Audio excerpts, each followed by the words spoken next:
Hey guys, this side Manjeeta Agarwal. So जैसे कि हमने अपने चैनल पर स्टार्ट किया है न्यूमरेशन, जो कि फर्स्ट चैप्टर था हमारा क्लास 4 सीरीज़ का, उसी का हमने सेकेंड और थर्ड, और आज हम पढ़ेंगे फोर्थ चैप्टर मल्टीप्लिकेशन के बेस पर कुछ मल्टीप्लिकेशन टेबल्स। लास्ट वीडियो में हमने पढ़ा था इससे related multiplication by zero, distributive property of multiplication over addition, और कुछ मल्टीप्लिकेशन की प्रॉपर्टीज़ भी हमने रीड की थी, वो हमारी लास्ट वीडियो में मेंशन है। इस वीडियो में हम डिस्कस करेंगे कैसे आप सिंपल टेबल से मल्टीप्लिकेशन को और भी इजीली समझ सकते हैं। सो इस तरीके से हमने एक नंबर की टेबल फॉर्म की है 1 to 20।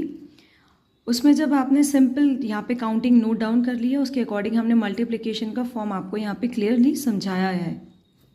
सो फॉर्म क्या है, आइए स्टार्ट करते हैं। To help you revise and understand the multiplication tables from 1 to 20 in the form of multiplication grid are given below. This is called the multiplication grid. अभी multiplication grid कैसे convert हो गई, ये तो सिंपल काउंटिंग न्यूमरेशन है, but इसको आप multiplication में कैसे कन्वर्ट करेंगे। सो इस तरीके से कन्वर्ट हुई है। यहाँ पे देखिए, आपने जब 1 से लेकर 20 तक काउंटिंग स्टार्ट की, या आपने 2 की काउंटिंग स्टार्ट करी, बट कैसे, जब आपने इस 2 की सेकेंड वाले 2 से मल्टीप्लाई किया। फॉर एग्जाम्पल, ये है आपकी 1 to 20 काउंटिंग, और ये 1 लिखा है, या 2 या 3 4 5 6 7 8 9, और यहाँ लिखा है 10। अब इसका ये मतलब है कि आपने सिंपली फर्स्ट वाले में मल्टीप्लाई किया है आपने, या 1 है तो 1 की 1 से मल्टीप्लाई किया, 1 आ गया है। यहाँ पे है 2, अब इस 2 की आपने जब 1 से मल्टीप्लाई किया तो यहाँ पे 2 आया, 2 1 ज़ा 2। ऐसे यहाँ 3 है, 3 की हमने किससे मल्टीप्लाइकेशन की, इस 1 से की, 3 1 ज़ा 3। 4 की हमने इस 1 से किया, 4 1 ज़ा 4। सेम 5 की आपने 1 से मल्टीप्लिकेशन की, 5 1 ज़ा 5। ऐसे 5 जितने भी नंबर्स हैं 20 तक, उसकी जब आपने फर्स्ट रो में 1 से मल्टीप्लाई किया है तो फर्स्ट कॉलम हमारा सिंपल काउंटिंग में कन्वर्ट हो गया है, बिकॉज 1 से हम किसी भी नंबर की मल्टीप्लाई करते हैं सेम नंबर हमें मिल जाता है। अब ऐसे यहाँ पे अगर आप 2 की मल्टीप्लिकेशन 2 से करेंगे, अब आप सेकेंड रो की बात कर रहे हैं और सेकेंड कॉलम की बात कर रहे हैं हम यहाँ पे, तो सेकेंड रो में 2 और कॉलम में क्या है, 2 है, मतलब 2 2 ज़ा 4 यहाँ पे मैंशन हो गया।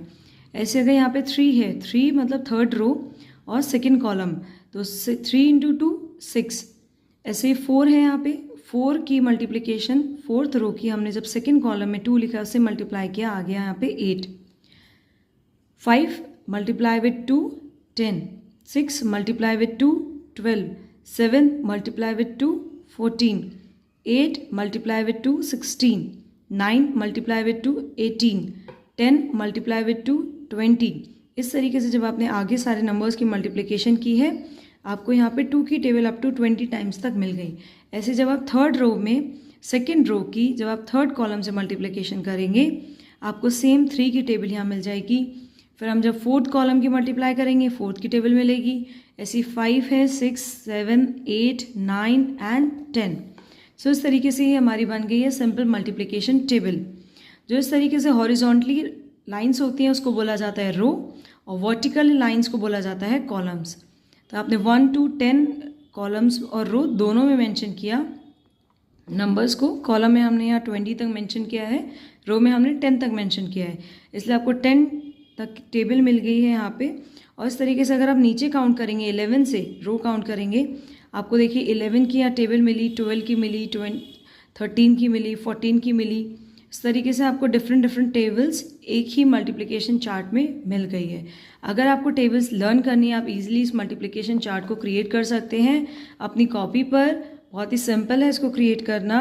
उसके बाद आप इस टेबल्स को लर्न करिए, बिकॉज टेबल जब तक आपको लर्न नहीं होगी तब तक आप कैलकुलेशन में फास्टेस्ट फॉर्मूला नहीं अप्लाई कर पाएंगे, क्योंकि ये 20 तक टेबल्स लर्न होनी इम्पॉर्टेंट है आगे मैथ्स को पढ़ने के लिए।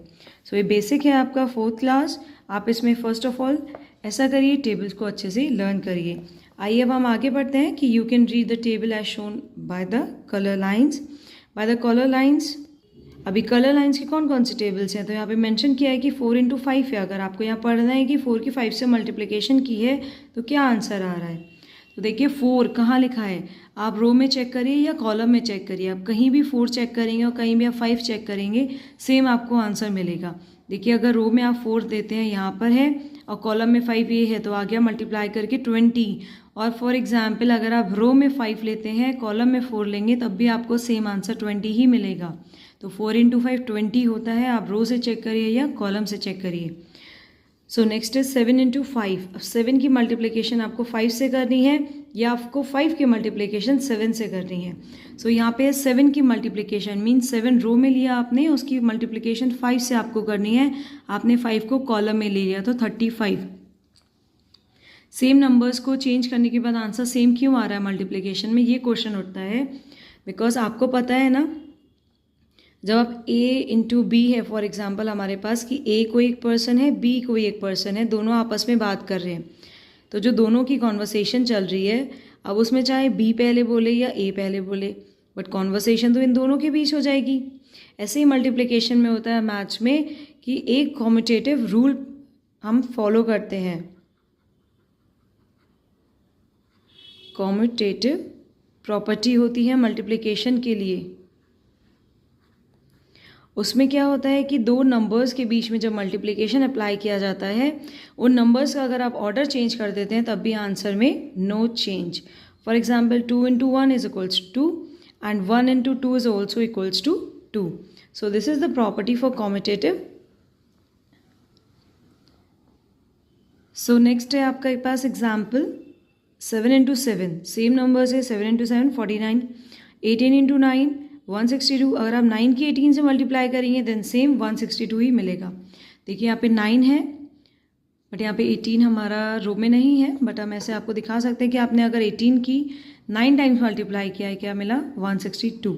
आप सिंपल टेबल पढ़ के भी देखिए, 18 की जब 9 से मल्टीप्लाई करेंगे यही आएगा। 9 8 ज़ा 72, 7 carry 2 as it is, 1 place पे आ गया। 9 1 ज़ा 9 और 7 16, सो 162। सो मल्टीप्लिकेशन में कॉम्यूटेटिविटी अप्लाई होती है, मीन्स अगर दो नंबर्स का आपने अगर ऑर्डर रिवर्स कर दिया तब भी आंसर में नो चेंज।